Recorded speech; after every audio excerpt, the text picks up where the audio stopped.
मिनश्शैतानिर्रजीम बिस्मिल्लाहिर्रहमानिर्रहीम रब्बि इश्रह ली सदरी व यस्सिर ली अमरी वहलुल उक़दतम मिन लिसानी यफ़क़हू क़ौली।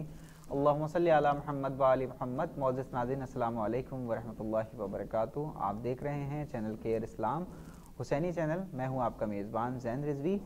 जैसा कि नाज़रीन आप मुसलसल समाअत फरमा रहे हैं प्रोग्राम फ़िक़ही मसाइल, जिसमें हम मैयत के अहकाम पर मुसलसल एपिसोड दर एपिसोड आपको दे रहे हैं, जिससे आप इस्तिफ़ादा कर रहे हैं। आज भी इसी एपिसोड में हम आगे के सवाल लेकर हाजिर हुए हैं, जिसमें हमारा साथ दे रहे हैं हुज्जतुल इस्लाम वल मुस्लिमीन अली जनाब मौलाना फैज़ अब्बास मशहदी साहब क़िबला। आइए आपका इस्तक़बाल करते हैं। आगा अस्सलामु अलैकुम। वालेकुम अस्सलाम व रहमतुल्लाहि व बरकातुहू। जैसे कि नाज़रीन मुसलसल आपको समाअत फरमा रहे हैं और हम पूरी टीम की तरफ से आपका इस्तक़बाल करते हैं और शुक्रगुज़ार हैं कि आप मुसलसल वक्त दे रहे हैं।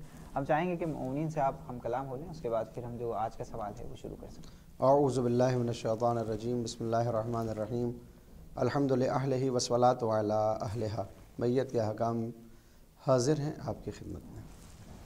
जैसा कि आगा पिछली नशिस्त में बात हो रही थी हमारी कि कफ़न कैसे दिया जाए, उसमें ग़ज़बी और जिस तरीक़े से कोई भी ऐसा काम ना हो कि जिसकी वजह से कफ़न को जायज़ देना जायज़ ना हो, तो वो आपने बयान कर दिया था कल की नशिस्त में। आज जो हम सवाल आपसे करना चाह रहे हैं वो ये है कि मसलन कफ़न किसी को दिया गया तो कुछ ऐसा खालिस रेशम का दे दिया गया या कोई ऐसा कपड़ा जो नजिस है, तो इस हालत में क्या फ़िक़ही मसाइल में क्या इसके अहकाम हैं?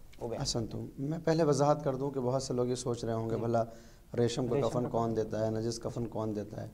तो ये यकीनन आम तौर पर तो नहीं होता, लेकिन जब हम नमाज की बहस में जाते हैं तो वहाँ पर भी इन दोनों चीज़ों का जिक्र होता है।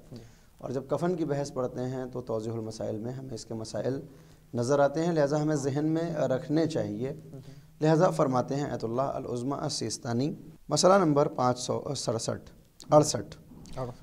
मैयत को नजिस चीज़ या खालिस रेशमी कपड़े का कफ़न देना और एहतियात वाजिब के बना पर सोने से काम किए हुए कपड़े का कफ़न देना भी जायज़ नहीं है, लेकिन मजबूरी की हालत में कोई हर्ज नहीं। इस मसले का आना ये बताता है कि बाज़ वक्त इन चीज़ों की रियायत शायद न होती हो। कई मरतबा ऐसा होता है कि इंसान कफ़न दे देता है और उसकी नजासत की तरफ गौर नहीं करता। कभी ये नजासत ख़ुद मुर्दे की होती है और कभी बाहर से नजासत होती है। लिहाजा मैंने पिछले एपिसोड में किसी में ज़िक्र किया था कि बहरहाल उसको पाक करना ज़रूरी है और हम नजिस कफ़न में बहरहाल मुर्दे को कब्र के हवाले नहीं कर सकते। अच्छा, जैसा कि अगर ये तो बात हो गई कि रेशम और सोने से बने हुए काम की कोई भी कफ़न नहीं बन सकती, लेकिन बाज़ उसमें अगर मान लीजिए कि कहीं ऐसा है कि ये भी होता नहीं है, लेकिन अगर हो जाए तो क्या होगा कि अगर किसी मुर्दार की खाल का कफ़न बनाकर सोचा गया कि दफन कर दिया जाए, तो इस हवाले से भी बयान करते हैं। बेशक आयतुल्लाह अल-उज़्मा फरमाते हैं जी, मसला नंबर 569, मैयत को नजिस मुर्दार की खाल का कफ़न देना इख्तियारी हालत में जायज़ नहीं है। यहाँ पर ये जो इख्तियारी आप देख रहे हैं, इसका मतलब ये है कि मजबूरी में जायज़ हो जाता है, बल्कि पाक मुर्दार की खाल का कफ़न देना भी जायज़ नहीं है। और एहतियात वाजिब के बना पर किसी ऐसे कपड़े का कफ़न देना जो पश्मी हो, यानी बालों का बना हो, या उस जानवर के ऊन से तैयार किया गया हो जिसका गोश्त खाना हराम हो, इख्तियारी हालत में जायज़ नहीं है। लेकिन अगर कफ़न हलाल गोश्त जानवर की खाल या बाल और ऊन का हो तो कोई हरज नहीं, अगरचे एहतियात मुस्तहब यह है कि इन दोनों चीज़ों का भी कफ़न न दिया जाए। देखिए, ये मसला हो सकता है बहुत से अफराद सोचें कि कहाँ कौन ऐसा कर रहा है जो ये मसला बयान हुआ है। इस मसले की नज़ाकत हमको इस बात की तरफ तवज्जो दिलाती है कि इख्तियारी हालात में ये सारी चीज़ें मना है। मजबूरी की हालत में कि जहाँ पर मैयत को बरहना दफन किया जा रहा हो, तो बरहना दफन करने से पहले बेहतर ये होगा कि फिर इन्हीं चीज़ों को इख्तियार कर लिया जाए जिनको आम तौर पर इख्तियारी हालत में मना किया गया है। ये बहस इस तरह भी वाज़ेह हो सकती है कि इसका मतलब दीन और शरीयत ने ये हमसे नहीं कहा है कि हम कॉटन का कफ़न दें या हम रेशम का कफ़न दें या हम किसी और कपड़े का कफ़न दें। दीन ने शर्तें बता दी हैं जो कफ़न दिया जा रहा है ऐसा हो और ऐसा ना हो। अगर ये शर्तें हैं तो आप दे दीजिए, ये शर्तें नहीं पाई जाती हैं तो आप दे सकते हैं। यानी हम ऊनी कफ़न भी दे सकते हैं, बालों का कफ़न भी दे सकते हैं मजबूरी के आलम में।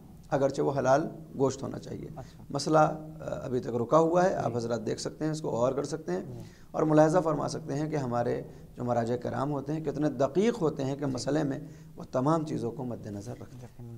اگر یہ تو بات ہو گئی کہ کس طریقے سے جو اونی جو کفن ہے وہ دیا جاتا ہے، ہم یہ جاننا چاہیں گے کہ کیا وہ کفن کون سا ہوتا ہے کہ جو دیا ہی جاتا ہے، عموماً دیا جاتا ہے؟ احسن تم، اس کے لیے پہلی شرط یہی ہے کہ اتنا باریک نہ ہو کہ بدن نظر آنے لگے، لہٰذا کاٹن کا کفن ہو ایسا ضروری نہیں ہے، یا کسی خاص کپڑے کا ہو ایسا بھی ضروری نہیں ہے، بس اتنا ہلکا نہ ہو کہ بدن نظر آنے لگے۔ لیکن اگر اتنا بھی ہلکا ہو کہ پہلی پرت سے اس کے بدن دکھ رہا ہے تو 3 جب رکھے جائیں گے، یعنی جو کہ پہلے ہم لنگ دیتے ہیں، پیراہن دیتے ہیں اور چادر دیتے ہیں، تینوں کو اگر رکھا جائے اور اب اگر کھال نظر نہیں آتی ہے تو پھر اس پرچے میں ہم کفن دے سکتے ہیں۔ اسی جو کپڑا ہے وہ مطلب پتلا نہ ہو، اتنا باریک نہ ہو کہ بدن نظر آنے لگے، 3 طے رکھنے کے بعد بھی ایسا نہ ہو کہ جو دکھنے لگے، تو وہ جائز ہے۔